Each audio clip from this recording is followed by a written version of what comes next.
చెప్పండి. ఒరే ఎర్రిపప్ప సినిమా అంటేనే ఒకటే ఫార్మాట్, దాన్నే తీస్తారు, మళ్ళీ దీంట్లో రొటీన్ టెంప్లెట్ ఏంటారు ఎర్రిపప్ప, చూడడం రాకపోతే చూడపోయి ఎర్రిపప్ప అని చెప్పండి. ఆ ఎర్రిపప్పకి కావాలంటే చూడండి, ఈ రివ్యూ కల్చర్ డెవలప్ అయిన తర్వాత నుంచే మన దగ్గర ఫ్యాన్ వార్స్ కూడా ఇంత ఎక్కువగా డెవలప్ అయ్యాయి. సినిమా అన్నది ఒక ఎంటర్టైన్మెంట్ మీడియం, అది ఆ విధంగా తప్పితే మిగతా అన్ని విధాలుగా చూస్తాం. సినిమా ఎందుకు అంటావా? అసలు ఆ హీరో ఎలా అయ్యాడు, ఏం చేసి హీరో అయ్యాడు, ఎలా చేసి హీరో అయ్యాడు, అసలు ఏం జరుగుతుంది, ఇది చూడడానికి సినిమా చూడాలి రా భయ్. మనిషిరా రివ్యూవర్లా, బాధ్యత ఉండక్కర్లా. ముందే క్లియర్ చేస్తానండి, సంక్రాంతికి రిలీజ్ అయిన 3 సినిమాల కోసం మాట్లాడదాం, ఏం జరిగాయో మాట్లాడదాం, ఎన్ని అరాచకాలు చేశారో కూడా మాట్లాడదాం. కానీ అన్నిటికన్నా ముందు ఇంట్రో కూడా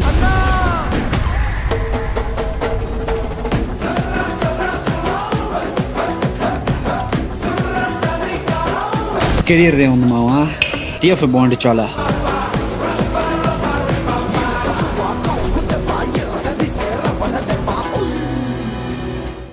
ఫస్ట్ థింగ్ ఎవరంటే మన గేమ్ చేంజర్ మూవీ అండి. గేమ్ చేంజర్ మూవీ అంటే మరీ రాడ్ అంటే మాత్రం కాదు, సినిమాని చూడొచ్చు, వాచబుల్. కొన్ని సార్ట్ ఆఫ్ ఆడియన్స్ డెఫినెట్లీ నచ్చుతుంది. That to family type audience అంటే డెఫినెట్లీ చూడడానికి ఇష్టపడతారు. నాట్ దట్ వర్స్ట్ మూవీ, మరి రాడ్ వేరే మూవీస్ తో కంపేర్ చూసారా, అలా అయితే లేదు. ఇక్కడ ఆల్ సార్ట్ ఆఫ్ ఒపీనియన్స్ ఉండాలండి. కానీ ఇక్కడ మెజారిటీ ఆఫ్ ది ఈ reviews influencers only negative opinions మాత్రమే లేపుతున్నారు. నచ్చిన వాళ్ళు లేపట్ల, నచ్చిన వాళ్ళు కూడా ఉన్నారు అక్కడ. ఇక్కడ ప్రతి ఒక్కరు ఒపీనియన్ ఇంపార్టెంటేనండి. కానీ ఈ రివ్యూ డాష్ గాళ్ళు ఏం చేస్తున్నారంటే నెగిటివ్ సైడ్ తీసుకొని రివ్యూ చెప్పేసి ఇదే అందరూ ఒపీనియన్ అని నార్మలైజ్ చేసి చెప్పేస్తున్నారు. వేరే వాళ్ళకి సినిమా నచ్చుతున్నాయి కదా, అసలు ఎలా నార్మలైజ్ చేస్తున్నారు? కరెక్ట్ మాట్లాడితే చాలా మంది ఇన్ఫ్లుయెన్స్ దొబ్బారు కూడా వీళ్ళు చెప్పిందే కరెక్ట్ అనుకుంటున్నారు. కావాలంటే చూడండి, ఈ రివ్యూ కల్చర్ డెవలప్ అయిన తర్వాత నుంచే మన దగ్గర ఫ్యాన్ వార్స్ కూడా ఇంత ఎక్కువగా డెవలప్ అయ్యాయి. ఇప్పుడు రామ్ చరణ్ సినిమాను అంటున్నారని చెప్పేసి ఎన్టీఆర్ ఫ్యాన్స్ ఈయన కొడుకులు సపోర్ట్ చేస్తారు. కాకపోతే కరెక్ట్ గా ఆలోచిస్తే అసలు దేవరఫ్ కూడా నెగిటివ్ చేసింది ఈయన కొడుకులే. నువ్వు ఇప్పుడు దీనికి ఓకే అంటే దానికి కూడా ఓకే అన్నట్టే కదా, అంటే ఈ ఒపీనియన్స్ మీరు ఓకే అన్నట్టే కదా. ఒపీనియన్ అని కూడా చెప్పట్లేదు వాళ్ళు, డైరెక్ట్ గా ఇదే నిజం, ఇదే అందరూ అనుకుంటున్నారు. మెజారిటీ ఆఫ్ ది పీపుల్ ఇవే చెప్తున్నారు అని చెప్తున్నా విను. ఈ రోజు ఆ హీరో, ఇంకో రోజు ఇంకో హీరో, ఏదో ఒక రోజు నీ హీరో. నువ్వు ఇలా సపోర్ట్ చేసుకుంటూ పోతాయి నెగిటివ్ స్టఫ్ ని, ఏదో ఒక రోజు నీ హీరో కూడా నువ్వు బొక్క పెడతావు. అసలు ఇలా చేసుకుంటూ పోతే మన హీరోకి మనమే బొక్క పెడతంటే అది తెలుసుకో ఫస్ట్, జస్ట్ ఆలోచించు దానికోసం. ఇంకోటి ఏంటంటే ఈ హీరోల మీద ఎడిటింగ్, వీడియోలు, ఫోటోలు. ఇప్పుడు అమ్మ చిన్నప్పటి నుంచి ఇంట్లో అరే బాబు చెడు వైపు వెళ్ళకు, చెడుని చూడకు అన్నట్టు పెంచారు మనం. కానీ ఇప్పుడు అదే చెడులో జీవిస్తున్నాం మనం, అదే చెడు మన బతుకైపోయింది. సినిమా అన్నది ఒక ఎంటర్టైన్మెంట్ మీడియం, అది ఆ విధంగా తప్పితే మిగతా అన్ని విధాలుగా చూస్తాం మనం. త్రివిక్రమ్ గారు ఒకసారి ఒక డైలాగ్ చెప్పారు, ఒక బూత్ మాట్లాడి నవ్వించడం ఈజీ, అందరికంటే ముందు ప్రతి వాళ్ళు నవ్వుతారు, కానీ నవ్విన వెంటనే మనం చాలా తక్కువగా చూస్తారు. కానీ ఒక గొప్ప మాట మాట్లాడితే మేబీ అర్థం కాక వెళ్ళిపోవచ్చు, కానీ వెళ్ళిపోతున్న దారిలోనైనా సరే అది ఆలోచనకు వస్తే మనకు ఫోన్ చేసి మరీ అభినందిస్తారు. సో ఒక్కొక్కసారి కొంచెం లేట్ అయినా పర్లేదు, కానీ మంచిదే చెప్తానని అనిపిస్తూ ఉంటుంది.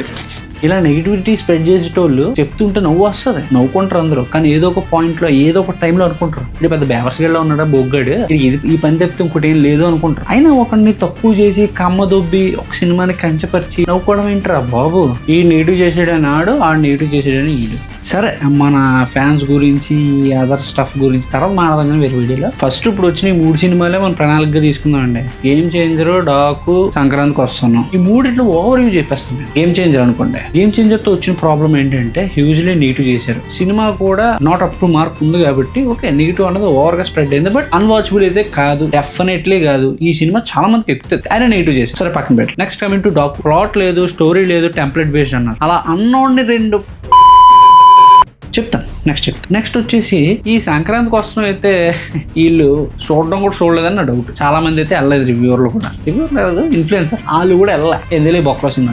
బట్ ఈ సినిమా ఎక్కడా దొరకట్లేదు టికెట్లు. ఏదో సిటీల్లో అంటే ఎక్కువ మల్టీప్లెక్స్ ఉంటాయి కాబట్టి దొరుకుతున్నాయి, కానీ ఊర్లో అటోల్లో ఎక్కడ దొరకట్లా. అంతమంది వెళ్తున్నారు, అంతమంది వెయిట్ చేస్తున్నారు మూవీ కోసం. నేను తక్కువ అవ్వలేదు, నాకు తెలిసిన తప్ప ఇంత బుకింగ్స్ ఈ 3 దీనికి ఎక్కువ ఉన్నాయి. గేమ్ చేంజర్ కోసం మనం కంప్లీట్ గా వీడియో చేసి ఆ వీడియో డిస్క్రిప్షన్ లో పెడతాను, చూడండి. దీనికోసం చాలా మాట్లాడాలి, ఆ మాట్లాడినంత ఒక వీడియో, ఆ వీడియో చూడండి. ఆ వీడియోలో మీకు ఫుల్ క్లారిటీ వస్తుంది గేమ్ చేంజర్ కోసం ఏం చెప్పాను. నా కమింగ్ టు డాకు.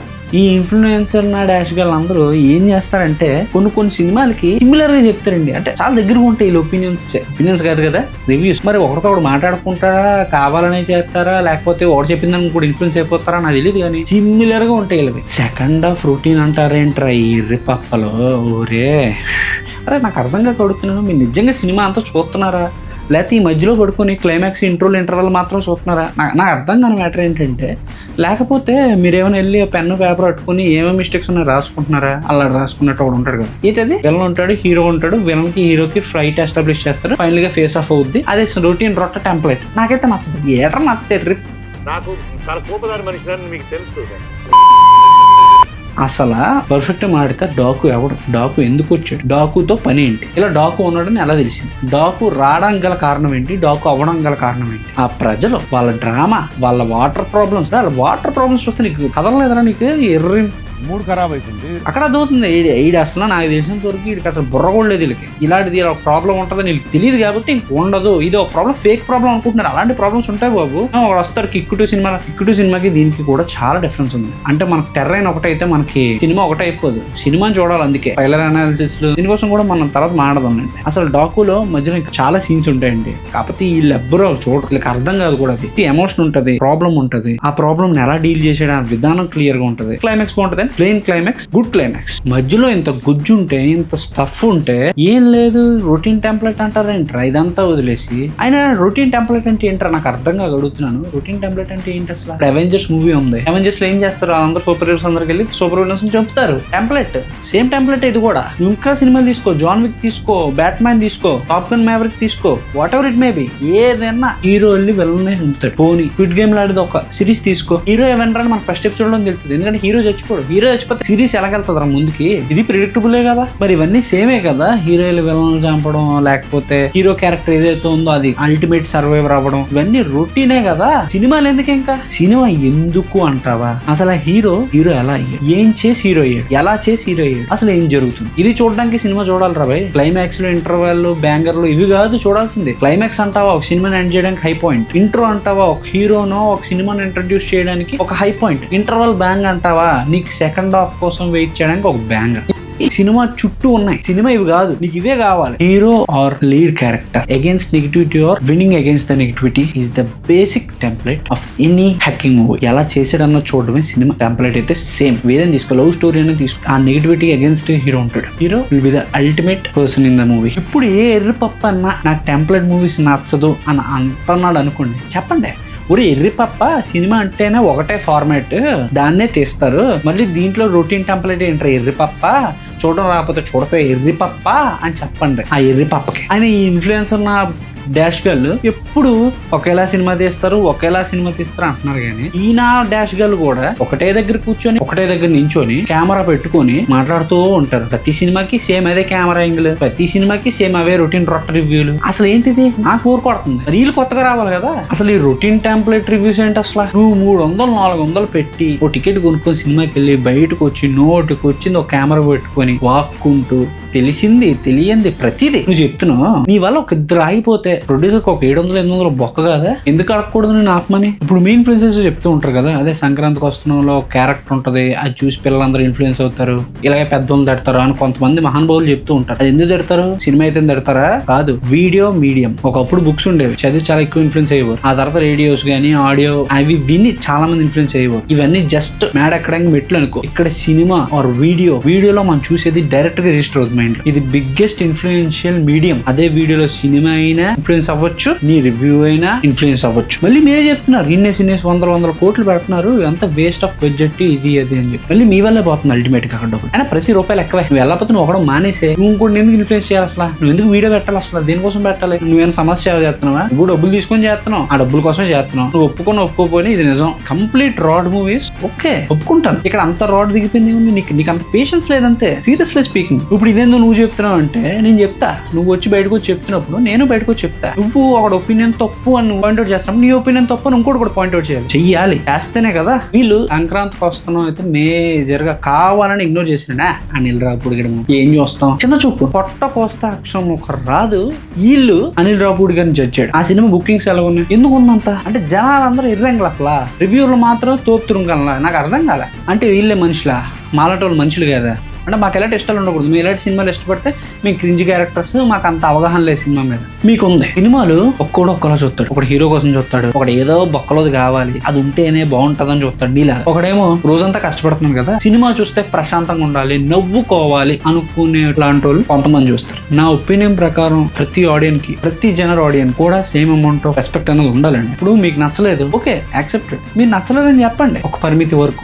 మాకు నచ్చింది, మేము నచ్చామని చెప్పుకుంటాం. అంతేగాని నచ్చిందని చెప్తే వాళ్ళు వేస్ట్గా వెళ్ళండి ఆవిడ అంకుల్స్ ఆంటీస్ నచ్చుతంట, ఇట్స్ నాట్ ఫేర్. మాకు తెలుగు మూవీస్ కూడా కావాలి, నాకైతే కావాలి. ఇలా కావాలనుకున్న ప్రతి ఒక్కరికి రెస్పెక్ట్ కూడా కావాలి. ఇప్పుడు వీళ్ళు రివ్యూస్ ఇస్తున్నారంటే అసలు ఏ పారామీటర్ మీద, ఏ బేసిస్ మీద ఇస్తున్నారు, లేదా ఏ క్వాలిఫికేషన్ ఉందని ఇస్తున్నారు అది తెలియదు. 2013, 2012 వరకు కూడా న్యూస్ ఛానల్స్కి వెళ్ళి రివ్యూస్ చెప్పేటోళ్ళండి. పాజిటివ్ చెప్పేవారు, నెగిటివ్ చెప్పేవారు, బ్రైబ్ అయ్యి చెప్పేవారు, బ్రైబ్ అవ్వకుండా చెప్పేవారు, వాట్ ఎవర్ మేము ఎలాగోలా చెప్పేవారు. But there ultimately these industry people అనమాట. They know how things take place there అని. సినిమా అన్నది ఎక్కడ మొదలవుతుంది, ఎక్కడ ఉండవుతుంది అవన్నీ వాళ్ళకి తెలిసి ఏ రివ్యూ ఇచ్చారో పక్కనట్టండి. They have some qualification. అలాంటి క్వాలిఫికేషన్ ఏముంది వీళ్ళకి? ఒక మోహన్ బాబుడు వస్తాడు, నేను కల్పరేట్ శంకరే అని చెప్పేసి ఒక వీడియో పెట్టేస్తాడు డైరెక్ట్. ఎక్స్పీరియన్స్ డైరెక్టర్ 5 గంటలు ఎందుకు తీసాడు అంటే మూవీని అలా అనుకున్నాడు. ఆ బౌండ్ స్క్రిప్ట్ లోనే ఫైర్స్ తగిన కంటెంట్ ఉంది. ఏలెస్ కానివ్వండి, స్క్రీన్ ప్లే కానివ్వండి, స్లో అవనివ్వండి, ఏదైనా అవనివ్వండి, ఎందుకు కట్ చేయాల్సి వచ్చిందో కూడా చెప్పాడు. అది చెప్పలేదు మీరు. ఇప్పుడు అటెన్షన్ స్పాన్ అది చాలా తగ్గిపోయింది. సో ఆ ల్యాగ్ ఉండొద్దు, అందరికి అటెన్షన్ స్పాన్ తగ్గిపోయింది, అంత ఎక్కువ కట్ చేస్తే అంతా మంచిదని ఇంటెన్షన్ లోకి వెళ్ళిపోతుంది.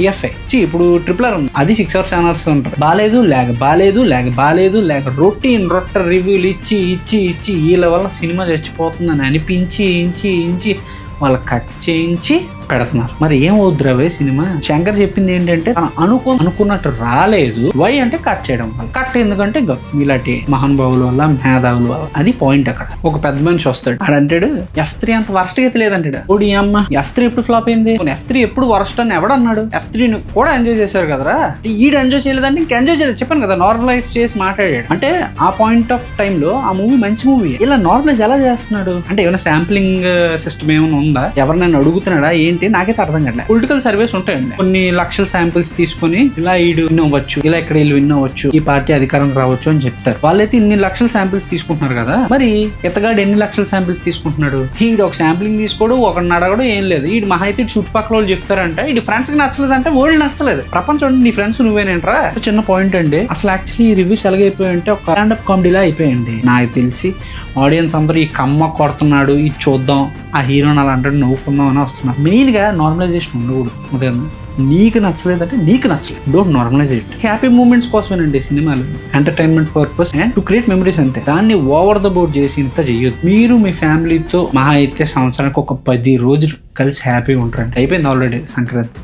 ఎవ్వడు దారిని వెళ్ళిపోతుంటాడు. ప్రశాంతంగా ఉండే మూవీస్ కానీ చూస్తే we'll be happy at least for next 1 month. ఎక్కడితో ఈ వీడియో ఖతం. బస్ గయా, టాటా, గుడ్ బై.